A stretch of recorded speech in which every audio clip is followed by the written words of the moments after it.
1983 का साल था। दरभंगा जिले का एक छोटा सा गांव पहेड़ा अपने ही रंग में रंगा हुआ था। खेतों में हरियाली थी, तालाबों में मछलियां तैर रही थीं और गांव के बच्चे स्कूल से लौटते हुए मिट्टी में खेलते थे। सब कुछ वैसा ही था जैसा एक आम भारतीय गांव में होता है। लेकिन एक रात सब कुछ बदल गया। एक सर्द रात थी। 10 साल का लड़का गुड्डू अपनी दादी के साथ आंगन में चारपाई पर सो रहा था। आधी रात को जब दादी की नींद खुली तो गुड्डू चारपाई पर नहीं था।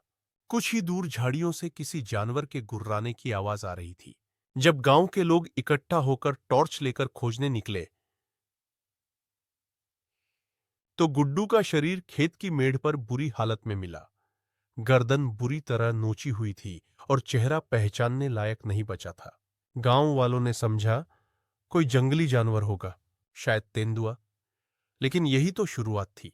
अगले 10 दिनों में गांव के आसपास के इलाकों से चारा और बच्चों की लाशें मिली। सबका एक जैसा हाल। लाशें खेतों, झाड़ियों या किसी जल स्रोत के पास पाई जाती। चेहरा नोचा हुआ, मांस गायब और एक अजीब सा डरावना पैटर्न। लोगों में दहशत फैलने लगी। एक रात गांव का चौकीदार रामसरण अपनी टॉर्च लेकर रात की निगरानी कर रहा था। तभी उसने देखा कुछ परछाइयां झाड़ियों से बाहर निकलती जा रही हैं। टॉर्च की रोशनी पड़ते ही दिखा ये कोई कुत्ते नहीं थे, ये सियार थे। और वो भी एक दो नहीं, पूरे 13। सियार आमतौर पर इंसानों से डरते हैं। वे छुपकर रहते हैं और रात को खाने की तलाश में निकलते हैं। लेकिन ये सियार कुछ अलग थे। वे झुंड में आते, लोगों पर टूट पड़ते और शिकार करके तुरंत भाग जाते। कुछ दिनों बाद एक बूढ़े किसान की मौत हुई। वो रात में खेत देखने गया था, लेकिन सुबह उसका शरीर खेत की मेंढ पर पड़ा मिला। आधे से ज्यादा शरीर गायब था। अब यह मामला सिर्फ अफवाह नहीं रहा, ये सियार अब आदमखोर बन चुके थे।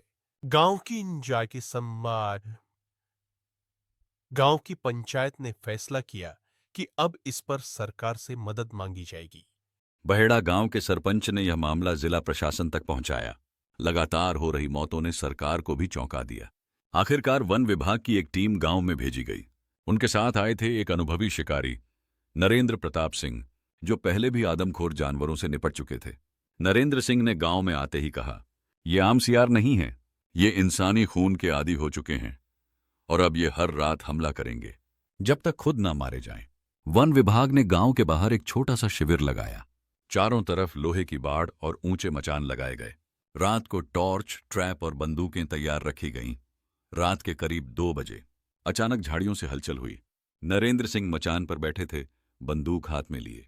अचानक सामने की झाड़ियों से तेज गुर्राहट और फिर एक के बाद एक 13 परछाइयां निकलीं। आंखें चमक रही थीं। सियार झुंड बनाकर सीधे मचान की तरफ बढ़े, इतने तेज और समन्वित कि जैसे कोई योजनाबद्ध हमला हो रहा हो। शिकारी ने गोली चलाई। एक सियार गिरा, बाकी भाग गए। अब डर सिर्फ बहेड़ा तक नहीं रहा, आसपास के गांवों जैसे बसुआ, पानपुर और दौलतपुर में भी हमले होने लगे। एक गांव में एक ही रात में 3 बच्चों पर हमला हुआ। लोग घरों में बंद हो गए, स्कूल बंद, हाट बाजार सुनसान, और रात होते ही सन्नाटा छा जाता। लोग कहते थे, 13 सियार नहीं, ये अभिशाप हैं। कुछ ने कहा, किसी बाबा की समाधि को खोदकर गांव पर शाप आया है। वन विभाग की एक रिपोर्ट में चौंकाने वाली बात सामने आई। पास के कस्बे में एक अवैध बूचड़खाना था, जहां मरे हुए जानवरों को खुले में फेंका जाता था। कुछ मानव शवों को भी नदी किनारे अधजली हालत में फेंक दिया जाता था। सियारों ने वहीं से इंसानी मांस चखना शुरू किया। धीरे धीरे उनका व्यवहार बदल गया। अब वे शिकारी बन चुके थे और इंसानों को आसान शिकार मानने लगे। शिकारी नरेंद्र सिंह ने गांव के बाहर एक बड़ा पिंजरा लगाया, जिसमें एक बकरी को बांधा गया और आसपास मांस रखा गया। रात को जैसे ही सियार झुंड में आए, उन्होंने मचान से 3 को गोली से मारा। 4 फंस गए, बाकी भाग निकले। इसके बाद कई दिन लगातार गश्त चली। 3 और सियारों को जहर मिले मांस से मारा गया। आखिरी 2 सियार, सबसे चालाक और खूंखार, जंगल के एक गहरे हिस्से में छुपे थे। नरेंद्र सिंह ने 3 दिन जंगल में बिताए और अंत में दोनों को एक ही गोली में मार गिराया। सभी सियार मारे गए।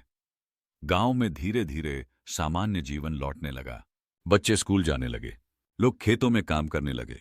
गांव के मंदिर में हर साल आज भी सियारों की रात मनाई जाती है, जहां लोग दीप जलाकर उन मारे गए मासूमों को श्रद्धांजलि देते हैं। जब गांव वाले यह मान चुके थे कि खतरा खत्म हो गया है, तभी एक दिन गांव से 4 किलोमीटर दूर बसे गांव सिंधुआरी में एक चौंकाने वाली घटना हुई। रात के करीब 1 बजे एक गर्भवती महिला को खेत से लौटते वक्त किसी जानवर ने हमला कर दिया। जब सुबह लाश मिली तो उसका शरीर आधा खाया जा चुका था, बिल्कुल उसी अंदाज में सका में जैसा पहले हमलों में देखा गया था। गांव में अफवाहें फैलने लगी। क्या एक बार फिर वही सियार लौट आए हैं या कोई नया झुंड बन गया है?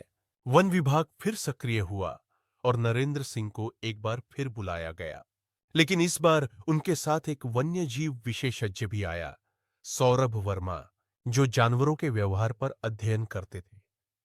जांच में पाया गया यह हमला किसी पुराने सियार द्वारा नहीं, बल्कि एक नया झुंड कर रहा था। वो 3 सियार जो पहले मारे नहीं गए थे, उन्होंने जंगल में नया झुंड तैयार कर लिया था और वे इंसानी मांस के स्वाद को अपनी अगली पीढ़ी को सिखा चुके थे। वर्मा ने चेतावनी दी, अगर जल्दी ही इसे रोका न गया तो ये पैटर्न आने वाले वर्षों में और खतरनाक रूप ले सकता है। वैज्ञानिक और पारंपरिक युद्ध। इस बार सिर्फ बंदूकें नहीं, बल्कि वैज्ञानिक तरीका अपनाया गया। गांवों के बाहर साउंड सेंसर कैमरे लगाए गए। फरमोन ट्रैप यानी जानवरों को आकर्षित करने वाले रसायन का प्रयोग किया गया। और सबसे अहम, गांवों वालों को प्रशिक्षित किया गया कि कैसे जानवरों से बचा जाए और किन गलतियों से खतरा बढ़ता है। 1 महीने में नए झुंड के 8 सियार पकड़े गए। कुछ को पिंजरों में बंद कर रिहैब सेंटर भेजा गया ताकि उन पर अध्ययन हो सके। फरवरी 1984 की सर्द रात आखिरी हमला हुआ। एक किशोर लड़का जो अपनी दादी को दवा दिलाकर लौट रहा था, जंगल के रास्ते में गायब हो गया। अगली सुबह उसका शरीर मिला, लेकिन इस बार शरीर पूरा था।